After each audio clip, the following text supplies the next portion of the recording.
E até o dia 19 de setembro, os seguidores do islamismo cumprem com as penitências do mês do Ramadã. E a nossa reportagem foi conhecer uma família muçulmana, costumes e devoção, curiosidades de uma grande comunidade que vive em Campo Grande, Ponta Porã, Corumbá, e em tantas outras cidades do nosso estado. Você sabe o que é hijab? Já ouviu falar de Alcorão? Você sabe então o que é Ramadã?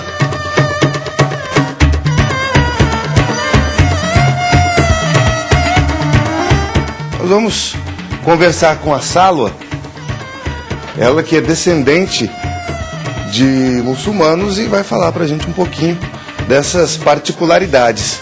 Salwa, primeiro começando pelo Ramadã. O que é isso?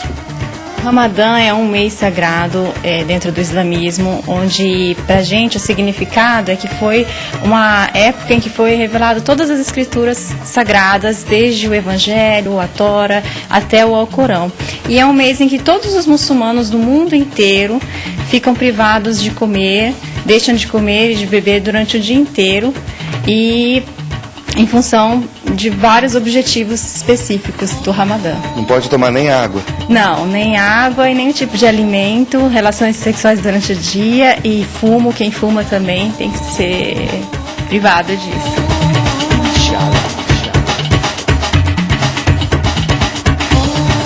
Bom, não deve ser uma das coisas mais fáceis de fazer, ficar o dia inteiro num calor, como é costumeiro aqui no Mato Grosso do Sul, ficar sem tomar água, né? Mas quando é por um objetivo maior, no caso um objetivo religioso, se torna um pouco, não se torna tão difícil assim, até porque também, apesar de nós estarmos no Brasil, que é um país quente, os árabes, nos países árabes também o clima é bastante quente, até alguns lugares são lugares desérticos, e as pessoas conseguem. Então, quando você tem uma boa causa pela religião, por Deus, você consegue superar qualquer obstáculo.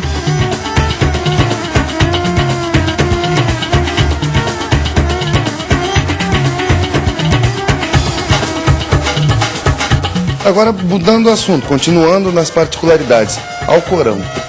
O Alcorão é o livro sagrado dos muçulmanos. Foi uma escritura que foi revelada por Deus, por intermédio do anjo Gabriel. Deus revelou o Alcorão, cada versículo, para o nosso profeta Muhammad, o profeta Maomé, como é chamado aqui no Brasil. E ele possui no Alcorão tanto as histórias dos povos antigos, como também é ali que estão escritas todas as obrigações e deveres dos muçulmanos. Até para ficar mais fácil de entender, é como se fosse a Bíblia dos cristãos. Sim, como se fosse o Evangelho, ou a Tora, no caso dos judeus. É uma escritura sagrada revelada por Deus. Mostra pra gente. A gente tem o Alcorão aqui em árabe, mas nós temos o Alcorão hoje em dia, ele é traduzido para todas as línguas. Então, aqui a gente tem, são várias suratas, vários versículos sobre vários assuntos. E a gente tem o Alcorão em português também, que pode ser, a gente está disponibilizado na internet facilmente, vários sites. E tem um livro também em português traduzido, o Alcorão em português. Abre aqui novamente. Salwa, você entende esses escritos aqui? Porque para quem não tem o costume é bastante diferente. Então, é por isso que as pessoas que não fazem a leitura na língua árabe têm o Alcorão em português. Mas as orações e a leitura tem que ser em árabe. Eu aprendi, assim, dentro de casa, a falar, a escrever, a ler, né? Mas eu ainda tenho certa dificuldade porque aqui nós não temos escolas de língua árabe. Mas a gente tem que estar sempre se esforçando para aprender, para poder conseguir fazer a leitura. Hijab. O hijab é a roupa, a vestimenta islâmica para a mulher. É a roupa que cobre, né? A mulher muçulmana, ela veste, tem que se vestir de uma maneira humilde, de uma maneira discreta. Não usar roupas curtas, nem decotadas, nem roupas justas no corpo. A mulher se cobre o cabelo, cobre seus atrativos como uma maneira de respeito, não só para ela, em função dela mesmo, mas uma maneira de respeito até dentro da sociedade, para que a sociedade veja a mulher como um ser, com respeito e não pelos os atributos físicos que ela tem. Então é uma valorização interna do que a mulher, de como ela é por dentro. Bom, só caracterizando exatamente a roupa que você está vestindo. Essa aqui é uma abeie, né? A abeie, a gente, aqui no Brasil, a gente não utiliza sempre assim também. A gente usa em casa a abeie, mas isso aqui é uma roupa típica dos países árabes, no Líbano, na Síria, Palestina, eles usam assim. Mas a gente na rua, aqui no Brasil, a gente usa roupas normais, calça, camisa, mas sempre de uma maneira discreta, longa, sem marcar o corpo. Se a gente for voltar lá no passado, os cristãos, os judeus, o cristianismo também, as mulheres se vestiam assim antigamente. Então, só que os muçulmanos, eles preservaram isso. No cristianismo, hoje em dia, só as freiras que usam essa roupa. Mas, na verdade, essa é uma roupa que é prescrita para todas as mulheres. Então, o Islã preservou isso como obrigação, mas as pessoas estranham e a gente explica, e muita gente gosta, acha bonito também.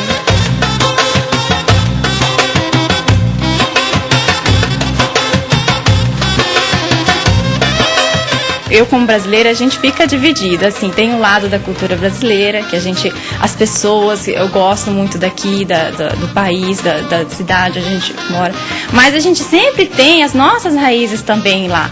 Então a cultura árabe sempre vai estar presente junto com a gente, e a gente faz o possível para manter, pelo menos dentro de casa, ou no nosso dia a dia, um pouco dos dois lados. Mas o importante para mim é a religião. A religião tem que ser mantida sempre.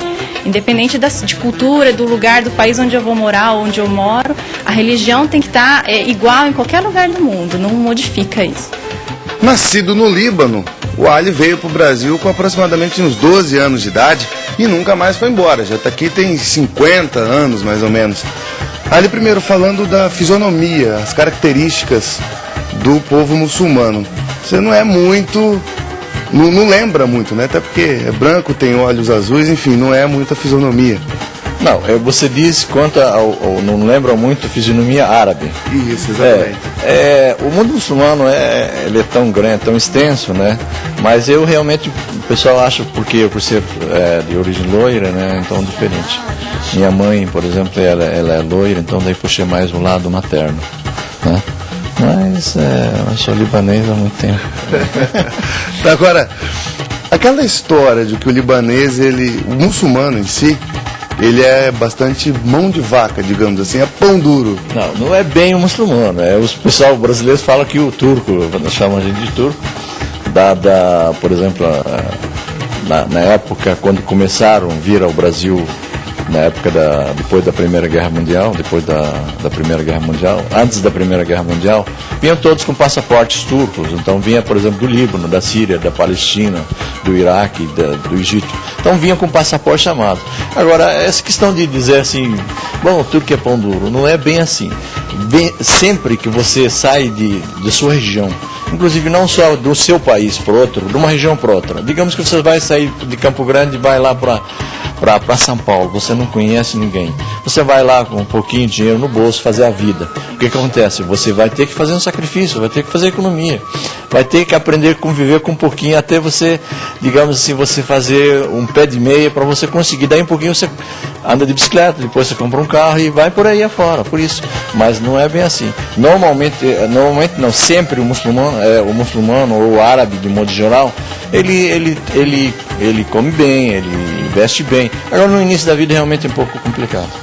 Então, até por isso existe ainda essa brincadeira de mau gosto, digamos não assim. Não tem problema, a gente aceita com humor, com bom humor. Falando em bom humor, então, como que vocês acham as piadas assim que surgem com relação ao turco ou a essa mesma situação de também com bom humor, como a gente, mão fechada? Como a gente, por exemplo, você faz a piada do corintiano, faz a piada do português, da mesma maneira, não tem. Você leva, tem que levar a vida com bom humor.